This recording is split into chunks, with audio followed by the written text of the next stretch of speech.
मंत्रा जाप। क्या है मंत्र जाप करने का सही तरीका? जाप से कैसे आप कर सकते हैं ईश्वर की प्राप्ति? धर्म के अनुसार मंत्रों में बहुत शक्ति होती है। कोई भी मंत्र जाप यदि सही ढंग और सही तरीके से किया जाए तो उसका प्रभाव पूरे ब्रह्मांड में सकारात्मक ही पड़ता है। मंत्र उच्चारण के बिना पूजा अधूरी ही है। मंत्रों को बहुत महत्व दिया जाता है। शास्त्रों और धर्म के अनुसार मंत्रों में बहुत शक्ति होती है।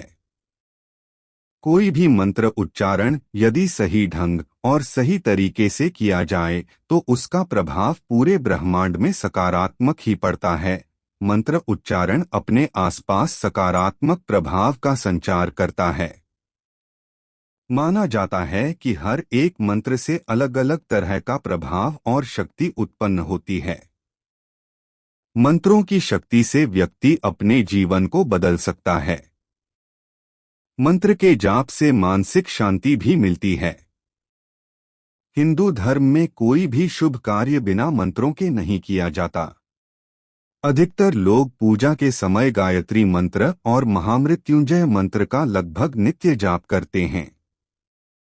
कोई भी मंत्र घर या मंदिर कहीं भी यदि सच्ची श्रद्धा के साथ किया जाए तो यह विशेष फलदायी होता है। और यदि वह मंत्र जाप पूरे तरीके से किया जाए तो श्रद्धा और भी बढ़ जाती है। मंत्र का जाप करने के लिए माला का प्रयोग किया जाता है, लेकिन क्या आप जानते हैं कि ऐसा क्यों किया जाता है?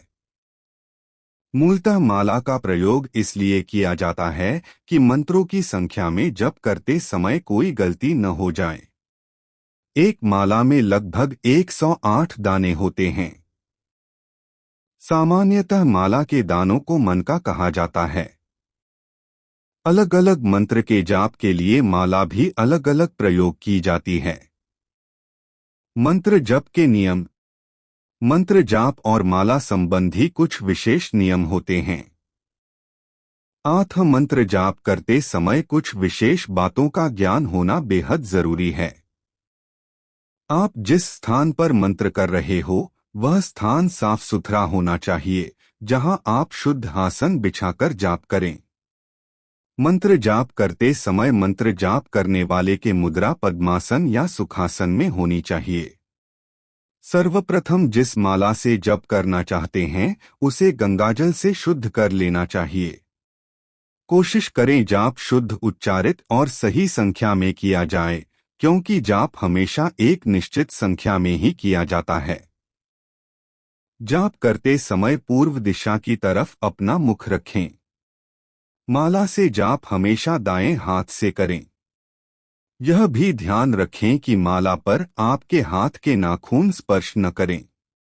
मंत्र जाप आप रुद्राक्ष, स्फटिक, हल्दी, चंदन या तुलसी किसी भी माला से कर सकते हैं। मंत्र जाप एकाग्रचित मन से करना अधिक फलदायी और संतुष्टि प्रदान करने वाला होता है। एकाग्रता बनाए रखने के लिए जाप करते समय भगवान की प्रतिमा के समक्ष बैठें।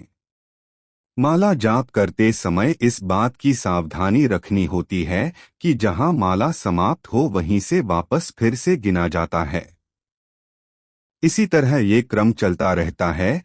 जहां माला समाप्त होती है वहां एक पुष्प की भांति गुहा होता है, उसे सुमेरु कहते हैं। इसके पीछे यह मान्यता है कि जब समुद्र मंथन में सुमेरु पर्वत मथानी के रूप में थे। उनके एक तरफ देवता और दूसरी तरफ असुर थे। मान्यता यह है कि अगर सुमेरु को लांघते हैं तो आप असुर के तरफ चले जाएंगे।